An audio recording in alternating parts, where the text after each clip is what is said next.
It's your boy Benji back again with another transfer show. A lot has happened today. A lot has happened in the Manchester United world. A lot happens every single day in the Manchester United world. And a lot of the things have not changed. We still haven't signed any players. I don't think anyone's gone out of yet, apart from Chong on loan.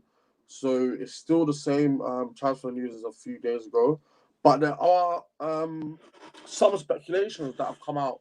So we all know that obviously at the moment, I believe Ronald Koeman is going to be, or he is, Barcelona's new manager. So what does that mean for Manchester United? What that means is one of our top transfer targets, one of the transfer targets we were linked with in the summer, Donny van der Beek, has been approached by Barcelona, and Barcelona are looking to do a deal for 30 to 40 million pounds, which is what I just want to sell him for.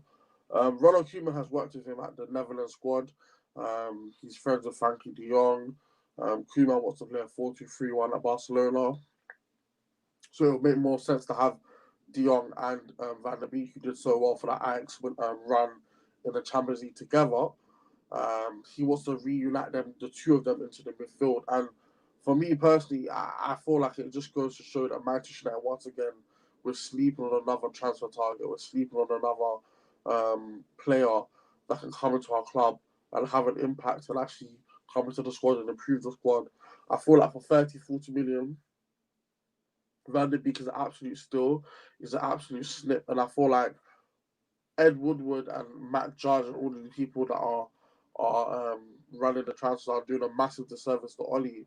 Um, because we all know that obviously it can be very difficult for us to do well.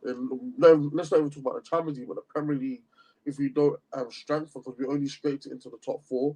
Um, we need to have a competitive squad next season, or we will end up being 30 points away from Liverpool again.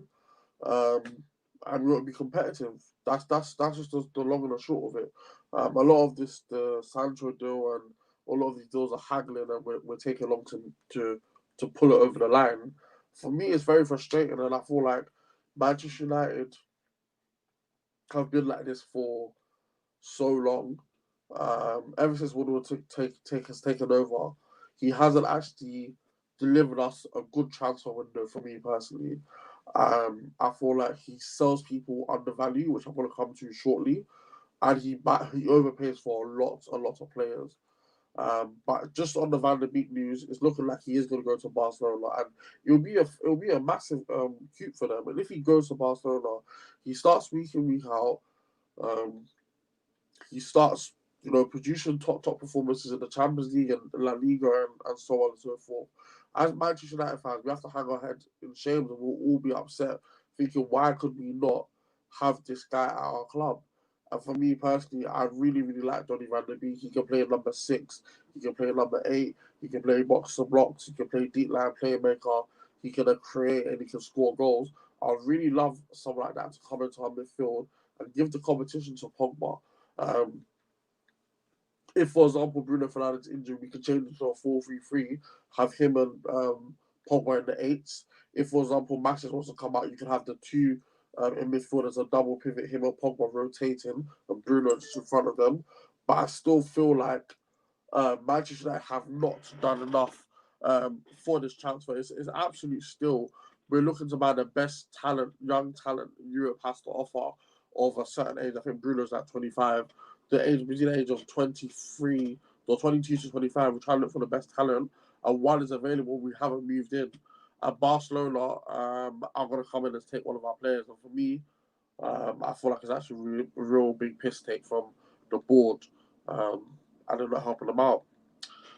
Something that I spoke about earlier with Ed Woodward is that he doesn't sell players at the right value.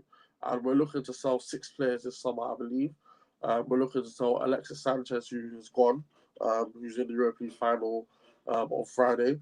We're looking to sell Chris Smalling, who might go to Roma. At the moment, we're hearing in the 20 million plus £5 million add-ons, which would be a good deal for Chris Smalling because he's 31 or 30. He's getting on a bit, and 20 million will be a good sell for Chris Smalling.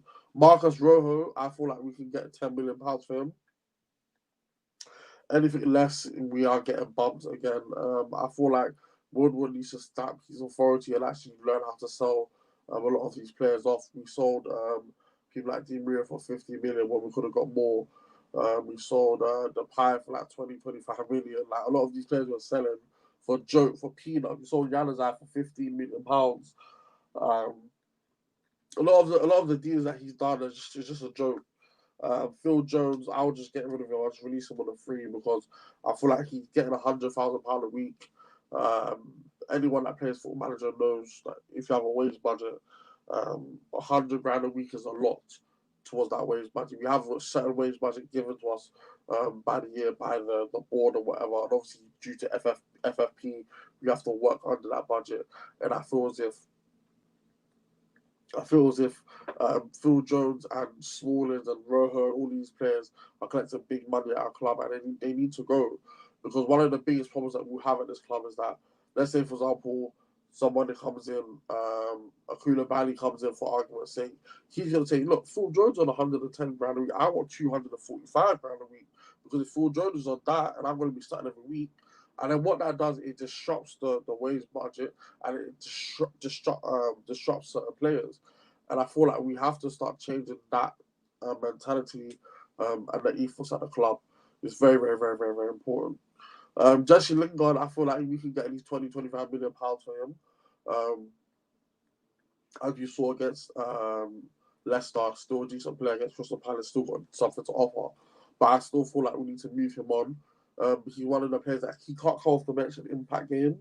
He's a starter and he has to start. If he comes off the bench, he looks very average. So I feel like we need to get rid of Jesse Lingard as well. Diogo Dalot. I'm 50-50 with Diogo Dalot, and I'm sure many Manchester United fans are as well, that we should. I personally would want to keep him at the right back position as a backup for Wan-Bissaka. I feel like he can attack, and he just needs to be coached on to help improve his defense. I don't see why we should sell him and not bring in anyone else. If we are, if the thinking is Ollie will sell him for 20 million, which we can get, and he can get in another left back and move Brandon Williams to right back and have a left back compete with Luke Shaw, which I'll come to in a second, I wouldn't mind that. But if we're just going to sell Diogo Dalot and not get any replacements in, I'll be very disappointed, because at the end of the day, this is a player that a lot of the top clubs could want in 2 or 3 years. Attacking fullbacks, can get across him, has a little bit of an eye for goal sometimes. I still feel like he has a lot to offer for the club. At the end of the day, it's Ollie's direction and what Ollie wants to do, and obviously we have to support the stuff that he's doing at our club. In terms of incomings, so that'll be at least £100 million to allow us to get these incomings that I'm about to talk about.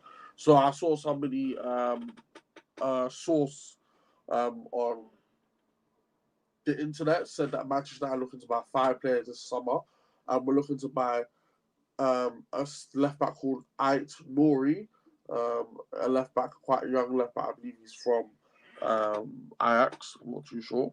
Ait Nouri and Benoit Badiashile. I don't know if I pronounced that right, but it's French. Very, very good young up-and-coming centre-half from Monaco. Got pace, got the legs. Will be a very, very good addition for Harry Maguire. So for our centre-back, because we need a centre-back that can actually stay fit and put pressure on the front two. Eric Bailly is probably our best centre-back at the club for me, but can we really trust him to stay fit for 30 games a season, for 40 games, and for 50 games in the Champions League? No, we cannot. The one thing I do like about Harry Maguire is that he's always fit. He's never injured. So we need that. The third player is obviously the big one, Jadon Sancho. We really need to cover that right wing position. And I'm going to do a transfer show one day talking about the different positions at Manchester United where we need to strengthen. The top 5 positions we need to strengthen for me in the summer. And the players I feel like we should go for. Realistic ones, not Messi, Neymar, and Co, but realistic ones. Jadon Sancho, £60 million is here up front, 30 million plus 20 million. And like I said before, we're still hanging with Dortmund. I think we should just pay the money and get him in. At the moment he's on pre-season, you can see that the guy has talent.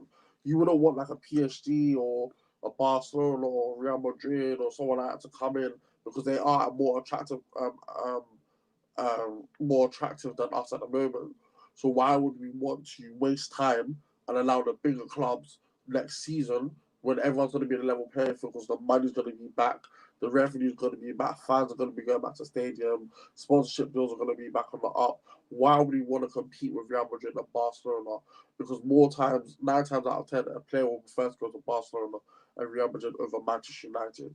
Um, at the moment, especially even before in the past, it's happened, but definitely at the moment because they know that Real Madrid and Barcelona, year in year out, will be in the Champions League. Year in year out, will be trying to go get the best players, and obviously have the best coaches, the best facilities, and have everything. And obviously, who wouldn't want to live in Spain over Manchester? So, yeah.